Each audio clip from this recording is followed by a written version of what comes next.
မြန်မာတဘာဝအလှတရားတွေနဲ့အတူရှေးလျားတဲ့သမိုင်းကြောင်းတွေနဲ့ဆင်းသက်လာတဲ့နိုင်ငံတစ်ခုဒီနိုင်ငံကလူတွေရဲ့မျက်လုံးတွေထဲမှာပျော်လင့်ချက်အယောင်တွေတစ်ဖိတ်ဖိတ်တောက်နေရသူတို့တွေဟာဘယ်လောက်ထိရှင်သန်လို့စိတ်ပြင်းထန်တယ်လဲဆိုတာကိုထူကိုထအဖွဲ့အစည်းတွေပရဟိတဖောင်ဒေးရှင်းတွေအရက်ဖတ်အဖွဲ့အစည်းတွေကိုကြည့်ချင်းအားဖြင့်အကဲခတ်နိုင်ပါစွမ်းသူတွေရဲ့ရေးကိုရှေ့ရှုပြီးလုပ်နေတဲ့အဖွဲ့အစည်းတွေဆိုလို့ရှိရင်မတန်ဆွမ်းသူတွေဥဆောင်တဲ့အဖွဲ့အစည်းတွေရှိတယ်။မတန်ဆွမ်းသူရေးကိုရှေ့ရှုပြီးလုပ်နေတဲ့မတန်ဆွမ်းမဟုတ်သောအဖွဲ့အစည်းတွေလည်းရှိကြတယ်ပေါ့နော်။ဒါပေမဲ့အဲ့ဒီအဖွဲ့အစည်းနှစ်မျိုးလုံးရဲ့မတန်ဆွမ်းသူများရေးကိုလုပ်နေတဲ့အရေးအတွက်ကတော့မြန်မာတိုင်းနိုင်ငံလုံးတိုင်းတာနဲ့ဆိုရင်တော့နေသေးတယ်လို့ကျွန်မထင်ပါတယ်။တချို့အဖွဲ့အစည်းတွေအဓိကတော့ INGO တွေဒီလိုဖွဲ့စည်းတွေမှာတော့ဒီလိုမျိုးစနစ်တကျစင်းစရာကောက်ယူတာတွေအချက်လက်ကောက်ယူတာတွေမျိုးတွေရှိပါတယ်ပြည်တွင်းဖွဲ့စည်းတွေ local NGO တွေပေါ့နော်နောက်ရပ်ဖွဲ့စည်းတွေဘက်မှာတော့ဒီစီမံချက်တွေကိုလုပ်ကိုင်တဲ့အခါမှာစနစ်တကျစင်းစရာကောက်ယူခြင်းနဲ့အချက်လက်ကောက်ယူခြင်းတွေကတော့အားနေတာကိုတွေ့ရပါတယ်အဖွဲ့အစည်းတွေမှာပေါ့နော်ဒီစနစ်တကျကောက်ယူထားတဲ့အချက်လက်တွေကျွန်တော်တို့မရှိတဲ့အခါမှာလုပ်ငန်းတွေအကောင့်ထဲပေါ်တဲ့အခါမှာကျွန်တော်တို့အခက်အခဲတွေတွေ့နိုင်တယ်ပေါ့နော်ဒီမတန်ဆွမ်းမှုအမျိုးအစားတွေပေါ်မှာကျွန်တော်တို့အချက်လက်တွေကောက်ယူထားတာရှိတယ်ကြားမှာပေါ့နော်ပြီးတဲ့အခါမှာအသက်အရွယ်လိုအပ်ချက်တွေပေါ့နော်သူရဲ့လိုအပ်ချက်တွေကသူတို့ကိုကူညီပံ့ပိုးရမယ့်ဟာတွေကဘာတွေလဲပေါ့အဲ့လိုမျိုးကျွန်တော်တို့ကတိကျရှိမထားဘူးဆိုလို့ရှိရင်ကျွန်တော်တို့လုပ်ငန်းအကောင့်ထဲပေါ်တဲ့အခါမှာလည်းနှောင့်နှေးကြံ့ကြာနိုင်တယ်သူတို့ရဲ့လိုအပ်ချက်ကဘာလဲဥပမာဖြင့်ရုပ်ပိုင်းဆိုင်ရာလိုအပ်ချက်လားဒါမှမဟုတ်စိတ်ပိုင်းဆိုင်ရာလိုအပ်ချက်လားဒါမှမဟုတ်သွားရေးလာရေးအတွက်သူတို့ assistant device တွေလိုတာလားဒါမှမဟုတ်သူတို့ရဲ့စားဖို့နေရေးအတွက်တောင်းတနေရနေပြီးတစ်ခုခုလိုအပ်တာလားပေါ့နော်အဲ့လိုအပ်ချက်တွေမသိတဲ့အခါမှာကျွန်တော်တို့ပေးတဲ့ဝန်ဆောင်မှုနဲ့လိုအပ်ချက်နဲ့မကိုက်ညီတဲ့အခါမှာသွားပြီးတော့မှလက်ဟာမှုတွေလည်းကျွန်တော်တို့ဖြစ်နိုင်တယ်ဒီမတန်ဆွမ်းမှုအမျိုးအစားတွေပေါ်မှာမူတည်ပြီးတော့မှလည်းကျွန်တော်တို့ကလိုအပ်ချက်ကမတူနိုင်ဘူးပေါ့နော်ဒီကိုယ်ရင်ကမတန်ဆွမ်းသူတွေအတွက်ကတော့ကျွန်တော်မြင်သာထင်သာရှိပြီးတော့မှအခြားသောမတန်ဆွမ်းအမျိုးအစားတွေအတွက်ကြတော့ကျွန်တော်တို့ကလိုအပ်ချက်တွေကပို့ပြီးတော့မှရှိနိုင်တယ်မတူနိုင်တဲ့အတွက်ကြောင့်မလို့ကျွန်တော်တို့မှာအချက်အလက်တွေ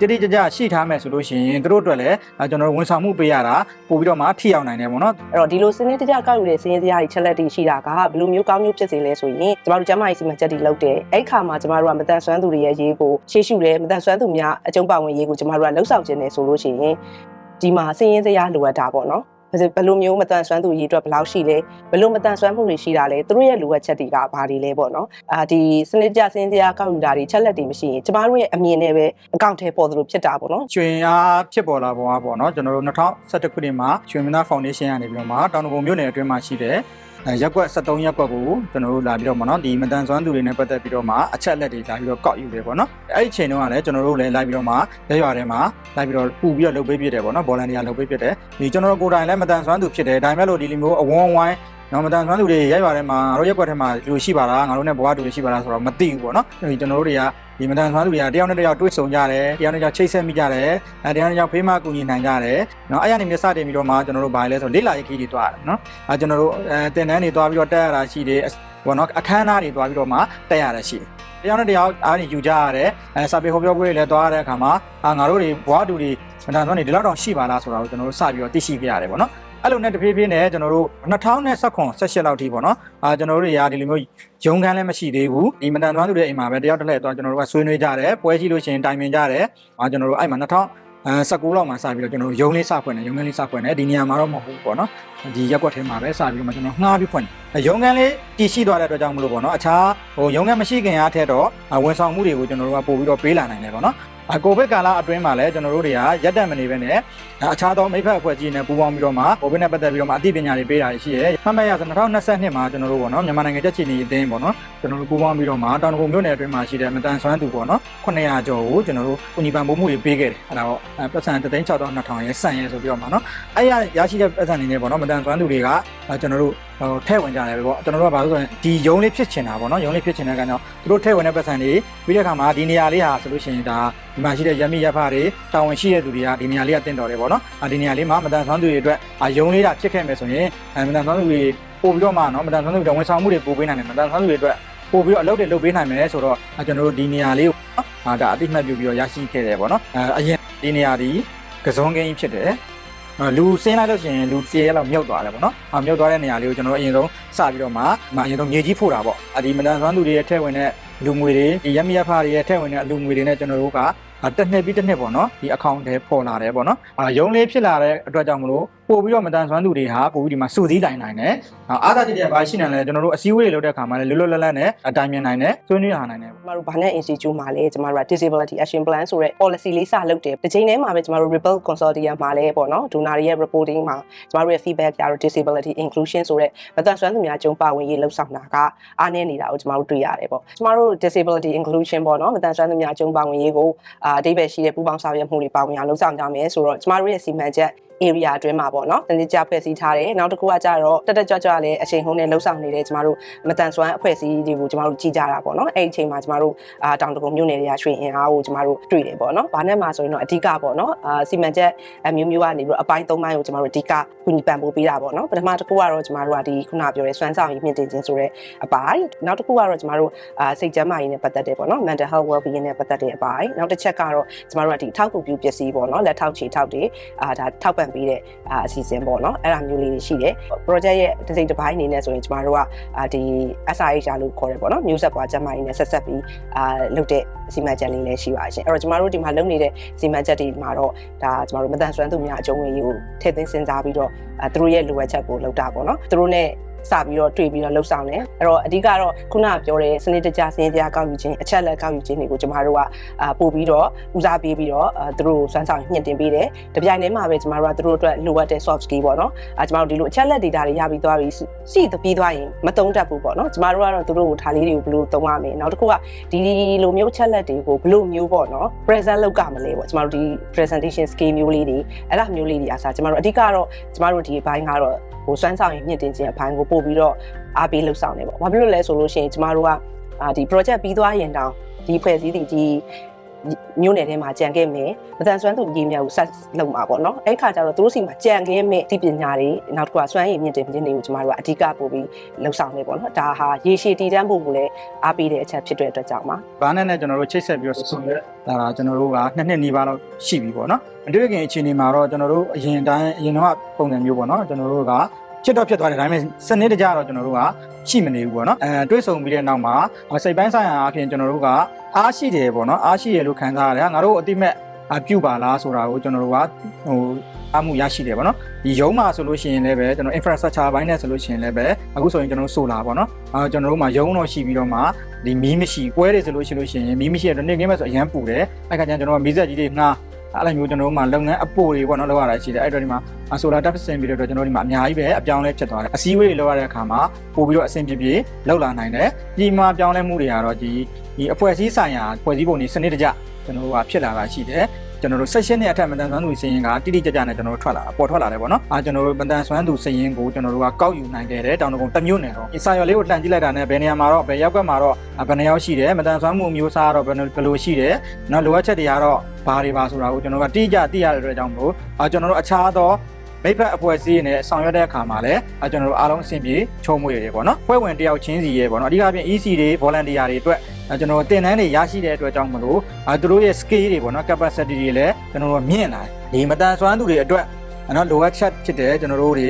ဒီအခြေခံစားတောက်ကုန်တွေကိုကျွန်တော်တို့ကသွားပြီးတော့မှကုညီပံ့ပိုးတာရှိတယ်အဲ့လိုကုညီပံ့ပိုးရင်းနဲ့ပဲကျွန်တော်တို့ကဒီဘာနဲ့ကရရှိတဲ့ psychological first aid mental health first aid ပေါ့နော်အဲ့ဒါတွေကိုကျွန်တော်တို့ရရှိပြီးတဲ့အခါမှာကျွန်တော်မတန်ဆွမ်းသူတွေအိမ်နေသွားတယ်သွားပြီးတော့သူတို့စကားတွေပြောတယ်ဘာဖြစ်လို့ဆိုလို့ရှိရင်သူတို့အိမ်ထဲမှာပဲအများစုတချို့ကနေရတယ်ပြင်းထန်တဲ့မတန်ဆွမ်းသူတွေဆိုရင်အိမ်ထဲမှာပဲနေရသူတို့စကားပြောပေါ်တော့မရှိဘူးပေါ့နော်ကျွန်တော်တို့ကသွားပြီးတော့မှစကားတွေပြောတဲ့အခါမှာသူတို့ရဲ့စိတ်ပိုင်းဆိုင်ရာအပြင်လည်းကျွန်တော်တို့ကဖွံ့ဖြိုးတိုးတက်လာတယ်ပေါ့နော်မတန်ဆွမ်းသူတွေအတွက်အဓိကလိုအပ်တဲ့ assistant device တွေပေါ့နော်wheelchair တွေကျွန်တော်တို့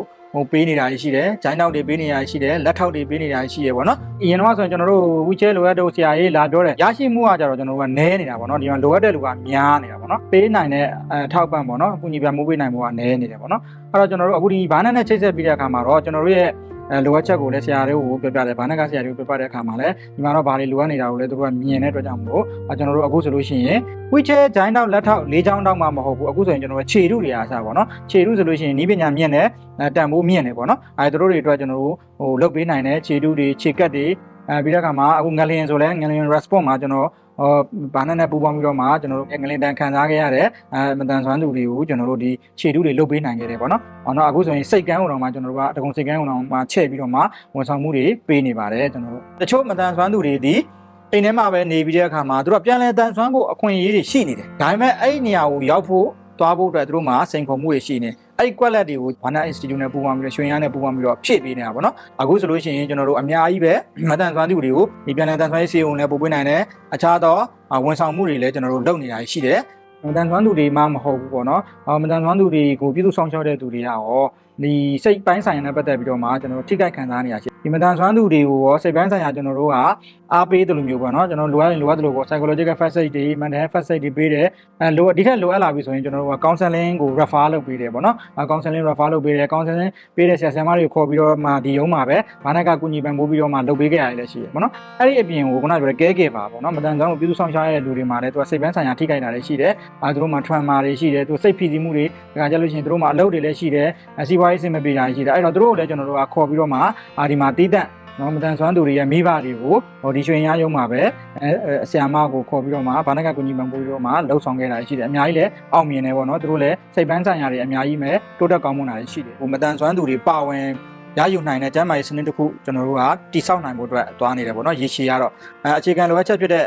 ကျမ်းမာရေးကိုလူတိုင်းလက်လန်းမရရှိနိုင်ရမယ်ဆိုတဲ့အချက်မှာတော့ကျွန်တော်တို့မတန်ဆွမ်းသူတွေကကြံ့နေခဲ့အခုဆိုလို့ရှိရင်လည်းကျွန်တော်တို့မိဖက်အဖွဲ့အစည်းတွေမှာလည်းရှိတယ်အခမဲ့ဝန်ဆောင်မှုပေးတဲ့ဟာတွေလည်းရှိတယ်ဒါပေမဲ့ကျွန်တော်တို့ဒီအခမဲ့ဝန်ဆောင်မှုပေးရုံတစ်ခုတည်းနဲ့ဒီမတန်ဆွမ်းသူတယောက်ကဒီကျမ်းမာရေးဝန်ဆောင်မှုပေးတဲ့နေရာကိုမရောက်နိုင်ဘူးချွင်းအားနဲ့ချက်ပြင်းထန်ရင်ပြင်းထန်သလောက်သူတို့ကရောက်ရှိဖို့အခက်အခဲတွေရှိတယ်သူတို့သွားဖို့လာဖို့အတွက်အကူတယောက်လိုတာလားစရိတ်လိုတာလားပေါ့နော်ကျွန်တော်တို့အဲ့ဒါတွေအခက်အခဲတွေတွေ့ရတယ်ပေါ့နော်မနေမကောင်းနဲ့ဒီစေးတောက်ရမလားနော်ဘယ်စေးတောက်ရမလဲဘယ်လိုဝန်ဆောင်မှုတွေယူရမလဲဘယ်လိုချိတ်ဆက်မှုတွေယူရမလဲဆိုတော့ကျွန်တော်တို့အသိပညာတွေလည်းအားနည်းတယ်လို့ခုနပြောတယ်သွားရေးလာရဲ့အခက်အခဲတွေမိသားစုရဲ့စားဝတ်နေရေးအခက်အခဲတွေမိသားစုကနေအချိန်ပေးနိုင်မှုအခက်အခဲတွေကြောင့်သူတို့ဟာတက်တန်းစစ်မနေရဘဲနဲ့ကျွန်တော်တို့ဆုံးမသွားတဲ့မတန်ဆွမ်းသူတွေကအများကြီးပေါ့နော်အခြားသူတွေရရှိနေတဲ့တမ်းမာရေးဝန်ဆောင်မှုကိုလည်းသူတို့ကလန်လန်းမီရရှိရမယ်ဆိုတဲ့အချက်ကိုမူတည်ပြီးကျွန်တော်တို့ဘာနဲ့ကျွန်တော်တို့ရွှေရမ်းနဲ့ပူးပေါင်းပြီးတော့မှလောက်ဆောင်နေတာဖြစ်ပါတယ်ဒီမှာထွက်လာခြင်းမွေးလာခြင်းတော့အမေကငိုတယ်လို့တော့ပြောတယ်ဒီလိုမျိုးတွေ့လိုက်တော့လေမိသားစုဆွေမျိုးထဲမှာလည်းဘယ်သူမှမရှိဘူးညီမတယောက်တည်းအဲ့လိုမျိုးဖြစ်လာတာဆိုတော့လေငယ်ငယ်တော့အဲ့လိုမျိုးတွေမသိခဲ့ဘူးပေါ့ကြီးလာမှမမတွေကပြန်ပြောပြတော့မှသိတာတခြားမတန်ဆန်းတွေလိုမျိုးနှိမ်နာတို့ဘာလို့မရှိဘူးကိုမတွေကကူညီပေးတယ်လောက်ကင်ပေးတယ်အဲ့လိုမျိုးတွေပဲရှိခဲ့ရညီမဆိုရင်တော့မွေးရပါလို့ဆိုတာတမျိုးပဲခံစားခဲ့ရတယ်ကျွန်တော်ကြတော့တန်ဆန်းသူတယောက်အနေနဲ့မွေးဖွားလာပြီးတော့အဲတန်ဆန်းသူတယောက်အနေနဲ့လည်းကျွန်တော်ရှင်တန်ခဲ့တယ်အဲ့လိုရှင်တန်ခဲ့တဲ့ရက်တိမှုရဲ့ခံစားမှုနဲ့မတန်ဆန်းသူဆိုပြီးတော့ဖြစ်သွားတဲ့အချိန်မှာကျွန်တော်မတန်ဆန်းသူတယောက်အနေကိုထပ်ခံစားရတော့ကျွန်တော်ကခံစားမှုနှစ်မျိုးကိုကျွန်တော်ခံစားခဲ့ရပါတယ်တင်ကန်ဆန်နှစ်သမီးလောက်ကနေပြီးတော့ကားတိုက်ခံရတာရက်ကွက်မှာသူများကတော့ကိုယ်ပြောတယ်ခေါ်ကြိုးလို့ပါလို့ပြောတယ်ဒါပေမဲ့ကိုကမနာဘူးနာကောင်းမှမသိစိတ်တော့မကောင်းဖြစ်တယ်ရှင်ထဲမှာဒါပေမဲ့အဲ့လိုမျိုးတော့မရှိဘူးမတန်ဆန်းမှုမျိုးသားအရင်ပြင်းထန်နေတဲ့မှာမပါတော့ပုံမှန်သွားလာလှုပ်ရှားနိုင်တယ်သူများနဲ့တန်တူလုံနိုင်တယ်ကျောင်းကရေဝိုးစင်နေမှာဆိုလို့ရှိရင်ရေပိုက်ကဟိုလိုလှဲ့နှိပ်ရတာမျိုးမဟုတ်ဘဲနဲ့ဒီလိုလှဲ့ရတာဆိုလို့ရှိရင်တော့ကိုယ့်အတွက်ခက်ခဲတော့ရှိရရေတောက်အဲ့ကြရင်တငယ်ချင်းတွေကိုကိုညီတောင်းပြီးတော့တငယ်ချင်းနဲ့ခက်ပြီးဟိုတငယ်ချင်းတွေထဲမှာလည်းနှိမ်နာတို့ပြောဆိုဆန်းအဲ့လိုမျိုးရောမကြုံခဲ့ရအောင်မရှိခဲ့ဘူးတငယ်ချင်းတွေနဲ့ကောင်းတယ်လို့ပြောလို့ရတယ်ဟုတ်အခက်ခဲဆိုရင်တော့ညီမဟိုကားတွေဘာတွေဘတ်ကားတွေဘာတွေစီးလို့ရှိရင်ကြတော့အထုပ်တွေတစ်ဖက်ကဆွဲတစ်ဖက်ကကင်လို့တော့မရဘူးပေါ့နော်ဘေးနာတယောက်ယောက်ပါမှအထုပ်တွေသူတို့ဆွဲခိုင်းတာတို့ထီးတွေဘာတွေဆိုလည်းအဲ့လိုကင်လို့မရဘူးကိုကကိုဟိုကျိုးပွေးဆိုကျိုးပွေးရှိအဲ့ထဲကိုထည့်ပြီးတော့မှလွယ်ပြီးတော့မှအဲ့လိုပဲသွားလို့ရတယ်ဒီပို့ကြောင့်လုံးဆိုရင်တော့တစ်ခါတလေဟိုပူလောက်တယ်တော့မဟုတ်အမေကြီးဟိုဗာလဲတမီးစားခြင်းတဲ့ဟာကြလို့ရှိရင်ကိုကကိုဟို YouTube ကနေကြည့်ပြီးတော့ကိုကကိုချက်တယ်အဲစီပူမှန်မှကြောက်တယ်အဲ့လိုဟိုချက်ဟင်းချက်လို့ရှိရင်ကြရင်တော့အမေကိုနေအမေလာကူပါအောင်ကိုအစင်မပြေတဲ့ခါကျရင်အမေလာကူပါအောင်တော့အဲ့လိုမျိုးခေါ်ခိုင်းလိုက်ပြီကျွန်တော်တန်ဆန်းသူဘဝမှာတော့မိသားစုနဲ့တက်ဝမ်းနေခဲ့ရတယ်ပျော်ပျော်ရွှင်ရွှင်တော့နေခဲ့အဲ့ချိန်မှာကျွန်တော်ခမ်းမတင်လို့ကျွန်တော်ဒီညာဘက်ခြေတော့ဒီမျိုးကြီးမှာကြီးပေါ်ကအဲ့လိုဖြတ်တော့ခံပြီးတော့တန်ဆန်းညာဘက်ခြေတော့ဖြစ်သွားတဲ့အချိန်မှာဖေအမေကတော့ကိုယ့်ရဲ့သားဒီလိုဖြစ်သွားတဲ့အတွက်သူတို့မှလူကျိုးမရလည်းဖြစ်တယ်စိတ်မကောင်းလည်းဖြစ်တယ်ကျွန်တော်ကိုဟိုနှွေးထွေးမှုတော့ပေးတာပါညီကောင်မောင်နှမကြတော့ရေကြတော့ကျွန်တော်နည်းနည်းလေးညွန်ညင်မှုဖြစ်လာမတန်ဆန်းသူဖြစ်တဲ့ဝေနာကိုမတန်ဆန်းသူပဲသိတယ်အဓိကတော့ကျွန်တော်အဖေအမေကိုပို့ပြီးကျေးဇူးတင်တာပေါ့နော်ကျွန်တော်အဖေအမေကကျွန်တော်ဟိုအဲ့လိုအိမ်သာသွားတာလာစားတောက်ရည်ဆိုလဲသူတို့ကိုယ်တိုင်ကျွန်တော်ဘူးလေးနဲ့ထည့်ထည့်ပေးရတယ်ကျွန်တော်ကတိတ်မသွားနိုင်တော့အဲ့ဒီချိန်ကစားပြီးကျွန်တော်ဂျိုင်းတော့ကိုစသွားတယ်အဲ့လိုကနေပြီးတော့ကျွန်တော်မတန်ဆန်းမှုတစ်မျိုးထပ်ပြီးပေါ်ပေါက်လာကောင်းနေတဲ့ဘယ်ဘက်ခြေတော့ကိုအဲစီးကြောင့်ဆိုင်ကအဲစီးကြောင့်ကျွန်တော်ဖျက်ရမယ့်အနေဒါတွေဖြစ်သွားတယ်ဒါကျွန်တော်ကထောက်နိုင်တယ်လို့ထောက်မယ်ဆိုပြီးတော့ကျွန်တော်မဖျက်ဘူးတန်ဆန်းသူဖြစ်တဲ့အချိန်တုန်းကဆိုရင်ရက်ကွက်အနေနဲ့ကကျွန်တော်ကပရိုက်တာတွေလည်းလုံးနိုင်တယ်လေလုံးနိုင်တဲ့အတွက်သူတို့ကအရန်ကျွန်တော်ကိုဝင်ရင်းဖြစ်တယ်နောက်ကြတော့ကျွန်တော်အဲ့လိုမတန်ဆန်းမှုဖြစ်သွားတဲ့အချိန်မှာသူတို့ကကျွန်တော်ဘက်ကိုနည်းနည်းအားလျော့လာတယ်အိမ်ထဲမှာပဲကျွန်တော်တင်မထွက်တော့ဟိုရှက်လဲရှက်တာပေါ့ရှက်ပြီးတော့ကိုခံစားနေရရှက်တယ်အဲ့လိုဒီဟာကြီးနဲ့သွားရမယ်ဆိုတော့ဒီလက်ထောက်ကြီးထောက်ဝိုင်း ပတ်ဝန်းကျင်နဲ့အဲ့လိုရှက်တယ်ဆိုတဲ့အတွေးနဲ့ကျွန်တော်ဒီထွက်အဲ့ချိန်မှာဘာသွားဖြစ်လဲဆိုတော့ငါဒီလိုနေလို့တော့မဖြစ်ဘူးမတန်ပေမဲ့စွမ်းဆောင်ရည်ရှိတဲ့မတန်စွမ်းဆိုတာဖြစ်ရမယ်ဆိုတဲ့အတိနဲ့ကောင်းလုံးရွှေရင်ရမတန်စွမ်းတင်းဖွဲနဲ့ကျွန်တော်ချိတ်ဆက်မိတာလေ ဟိုစားမှာပေါ့ကိုဗစ်မှာနောက်မျိုးသမီးကိုခိုးပါတယ်အခုကလည်းခါကြတော့ကိုကကြံနေပြည့်ချင်တာကြာရဲ့သူနေတဲ့ညီမလေးကလည်းသူမနေဘူးနေပဲနဲ့တယောက်တည်းအတော်တွေကိုလည်းပြောတယ်ကျမတို့တူနေမယ်နေမယ်ဆိုစစ်မပြေဘူးအဲ့လိုမျိုးပြောတော့ကိုကိုနေမကောင်းတဲ့ခါကျကိုကျူးစုယူရမယ်တော့မရှိဘူးအေးဆိုရကွာငါအဲ့လိုတေးသွားတာပဲကောင်းနေတယ်အဲ့တော့ကိုဘာလုပ်ခဲ့လဲဟိုဆေးတွေအများကြီးကိုတောက်ပလိုက်ဒါမှမသိဘူးတကယ်ဟမ်းပြောရင်ကိုယ့်ရဲ့မတန်ဆွမ်းမှုသူတို့ကတော့ဖော်မကြဆင်းရဲတာလည်းပါတယ်မတန်ဆွမ်းမှုလည်းပါတယ်ဟိုမိဘလည်းမရက်တိပေးမဲ့သူမရှိဘူးဒီတိုင်းပဲဒါမဲ့ဟိုပြောတယ်ပတ်ဝန်းကျင်ရတာဥမာကိုယ့်အတွက်ကိုလေကောင်းသေးတယ်အဲ့ပတ်ဝန်းကျင်အပြီးတော့ခုဒီဆရာမနဲ့တွေ့တော့ကိုယ့်အတွက်ပို့ပြီးတော့အားရှိတယ်ဆိုရင်လည်းမတွေ့ခင်တော့အိမ်မှာပဲအနေများတယ်ကိုတင်တန်းနေလေသူ online တင်တန်းလေးပဲတက်ပြီးတော့ဒီတိုင်းပဲအိမ်ထဲမှာပဲနေနေအောင်ပေါ့တကယ်ချင်းတွေတစ်ခါတလေခေါ်လို့ရှိရင်တော့ဟိုသွားမယ်ပေါ့နော်ဒါပေမဲ့ကိုကတော့သွားခြင်းနဲ့အမေကကျတော့စိတ်မချလို့စိတ်ဘူးလို့မလွတ်တာမျိုးကြီးရှိလို့မသွားဖြစ်တာရင်လည်းများတယ်လူမှုဆက်ဆံရေးလည်းတိတ်မရှိဘူးပြောဆိုလည်းတိတ်မရှိရွှေရနဲ့တွေ့ပြောကြတော့ပွဲတွေပါတွေဖိတ်တယ်တက်ရတယ်ဆက်စားချင်းတော့နည်းနည်းလမ်းနာတို့တခြားလူတွေနဲ့အဲ့လိုကြောက်တာတို့မပြောရမဆိုရတော့ရှိတယ်ဒါပေမဲ့တင်တန်းတွေတက်တာများလာတယ်အဲ့လိုအသိပညာတွေပေးတဲ့ပွဲတွေတက်တာများတယ်လူပေါင်းစုံနဲ့စကားပြောဆက်ဆံတဲ့အခါကျတော့နည်းနည်းပြောရဲဆိုရဲလိုက်အပြင်တွေပါသွားမှလည်းတိတ်ပြောအဲ့လိုကြောက်တယ်နဲ့မပါတော့အစာပိုင်းကတော့ဟိုကိုအိမ်မှာပဲအရင်တော့အမြဲနေကြတခြားလူတွေနဲ့လည်းပြောဆိုဆက်တယ်မှုမရှိတော့ကြတော့ဟိုပုံမှန်တိုင်းပဲပေါ့ဒါပေမဲ့အပြင်မှာထွက်ပြီးအဲ့လိုပြောဆိုရမယ်ဆိုရင်တော့မရဲဘူးကိုပြောလိုက်လို့ရှိရင်မှားသွားမလားသူတို့တွေဘယ်လိုတွေးမလဲအဲ့လိုမျိုးတွေးတွေအများကြီးရှိခဲ့တယ်ပေါ့နော်ဒါပေမဲ့ဟိုဒီတကယ်အဖွဲ့အစည်းတွေရောက်တော့ကြတော့လေဘေးအဖွဲ့အစည်းတွေမှာရှိတဲ့သူတွေအကုန်လုံးကမှားမှန်ပြောလို့ရတယ်ဟိုတကယ်လို့မှားလို့ရှိရင်သူတို့ပြန်ပြီးသင်ပြပေးမယ်ပေါ့မှားတာကိုပြဿနာမဟုတ်ကြောက်စရာမလိုအဲ့လိုမျိုးလေးခွန်အားလေးပြီးတော့ကြတော့ပြောရဲလာတယ်ပေါ့သင်ကဆရာတွေဥက္ကဋ္ဌဦးဆောင်ပြီးတော့ဒီဘွဲဝင်တွေဒီဆရာမတွေနဲ့ကျွန်တော်ကိုခေါ်ဆောင်တယ်ဒီမှာဟိုစကားတွေပြောပြီးတယ်အဲ့လိုပြောဆိုတဲ့အချိန်မှာကျွန်တော်အားတွေတက်လာကြောက်စိတ်မရှိတော့ဘူးပြောမှန်ကျွန်တော်ပုံမှန်သွားမယ်ပုံမှန်လာမယ်တကယ်ချင်းပေါင်းရင်းကငါ့ကိုဒီလိုခွဲခြားဆက်ဆံသွားတဲ့အတွက်ငါဒီလိုခံစားနေလို့မဖြစ်ဘူးငါဘာငါသွားမယ်ငါဘာငါလာမယ်နောက်ကြတော့ကျွန်တော်ကပျော့လာတယ်ဒီယုံမှာ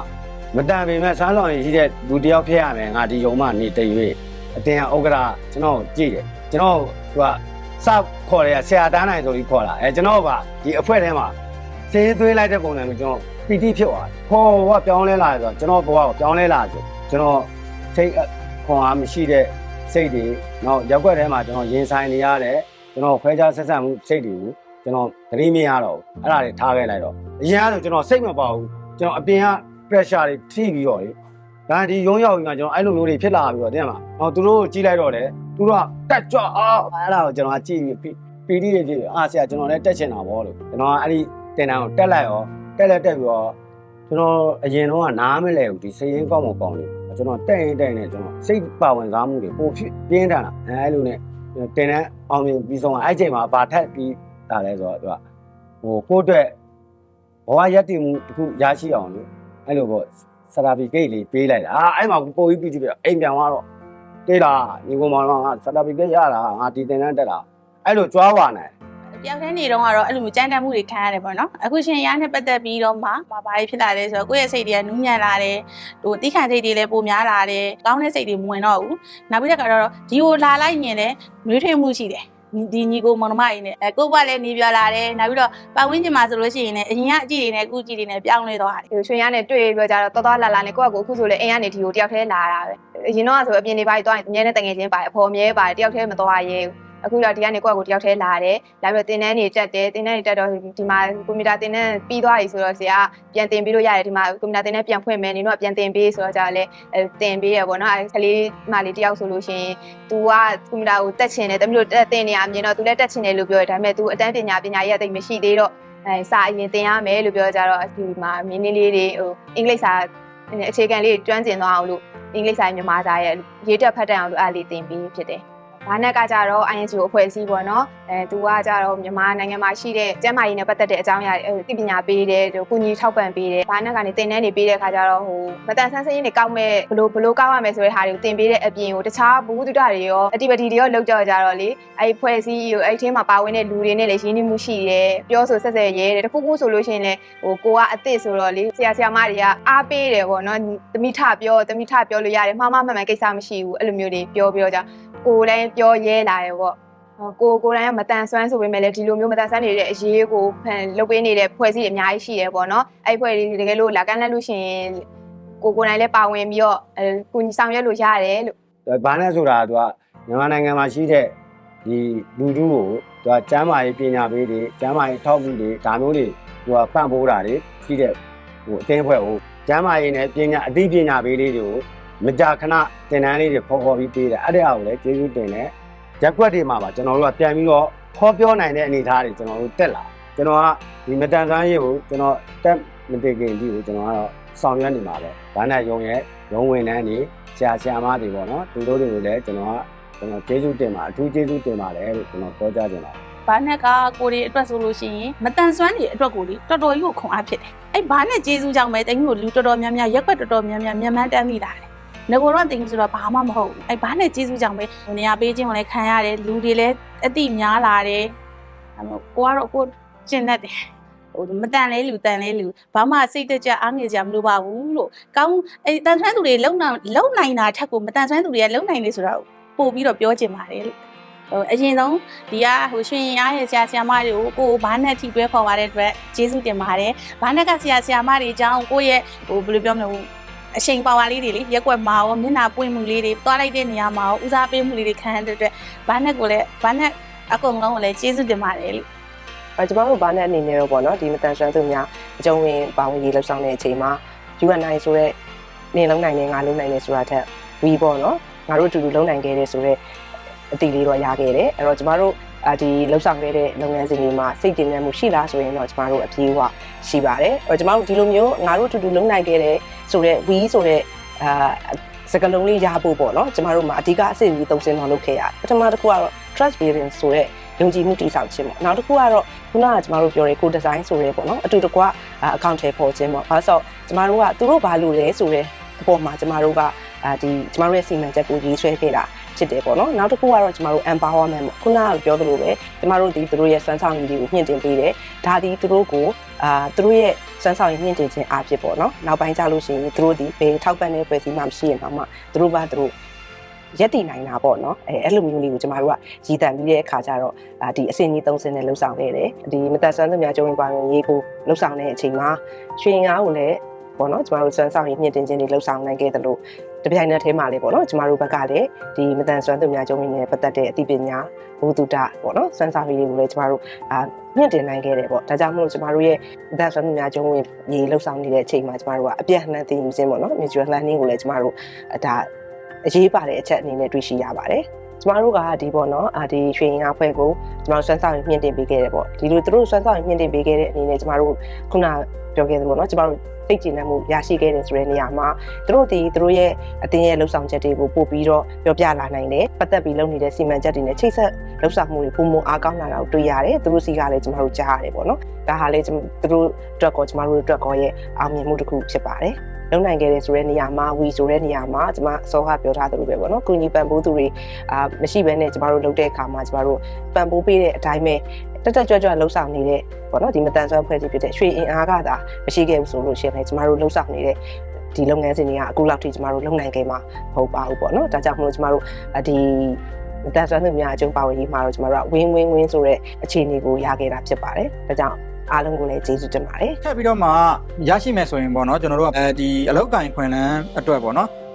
်ကျွန်တော်တို့ကရရှိခြင်းတယ်အတန်တန်းသူအများစုဒီပညာရေးအားနေတယ်ပညာရေးအားနေတဲ့အခြားသောအသက်မွေးဝမ်းကြောင်းပညာတွေပေါ့နော်အသက်မွေးဝမ်းကြောင်းသင်တန်းတွေကျွန်တော်တို့ရဲ့ goal ကတော့ independent level နော်မတန်ဆွမ်းသူတွေဒီအမိကိုကင်းစွာရက်တည်နိုင်ရမယ်ဆိုတဲ့ဂိုးရှိတယ်ချွေရင်ရရဲ့ဂိုးပါပေါ့နော်အဲ့ဒီကိုကျွန်တော်တို့ရောက်အောင်သွားနိုင်ဖို့ဆိုလို့ရှိရင်ဒီမတန်ဆွမ်းသူတွေဟာအသက်မွေးကြောင်းနဲ့ပတ်သက်တဲ့ကျွန်တော်တို့ကတင်တန်းတွေပေါ့နော်တင်တန်းတွေရရှိဖို့ကျွန်တော်တို့လိုအပ်တယ်အခုဆိုလို့ရှိရင်ပေါ့နော်ကျွန်တော်တို့ဒီရွှေရရုံးမှာဆိုလို့ရှိရင်ဒီဆိုလာတက်ဆင်ထားတယ်ပေါ့နော်ဆိုလာလည်းတက်ဆင်ထားတယ်ပြီးတဲ့အခါမှာကျွန်တော်တို့ဒီဘာနက်ကနေပြီးတော့မှဒီ laptop တွေလည်းကျွန်တော်တို့ကိုကူညီပံ့ပိုးထားရှိတယ်ပေါ့နော်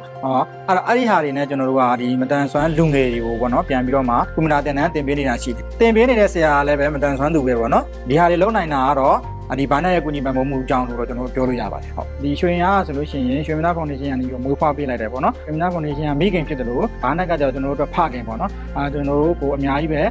ကျွန်တော်တို့ပံ့ပိုးပေးတယ်ကျွန်တော်တို့ကလည်းအဲ့ဒီပုံမှာယူပြီးတော့မှမူတည်ပြီးတော့မှကျွန်တော်ရှေ့ဆက်ရမယ်ပေါ့နော်ကျွန်တော်တို့အဖွဲ့ကြီးကပို့ပြီးတော့အောင်မြင်အောင်ပေါ့နော်ကျွန်တော်တို့ဆက်ပြီးတော့လှုပ်ဆောင်ရမယ့်လုပ်ငန်းတွေရှိတယ်နောက်နှစ်တွေမှာလည်းဒီမတန်ဆွမ်းသူတွေအတွက်ပေါ့နော်ကျွန်တော်တို့အလုပ်တွေဒီတက်ထပ်ပြီးတော့မှကျွန်တော်တို့ပို့ပြီးတော့မှလုပ်ပေးနိုင်မယ်ဆိုတာကိုကျွန်တော်ယုံကြည်တယ်ကျွန်တော်ဒီကနေပြောချင်ပါတယ်ဟုတ် ဒါစီကင်းတော့ဘာကြီးကိုအတူတူစောက်ကြပါစို့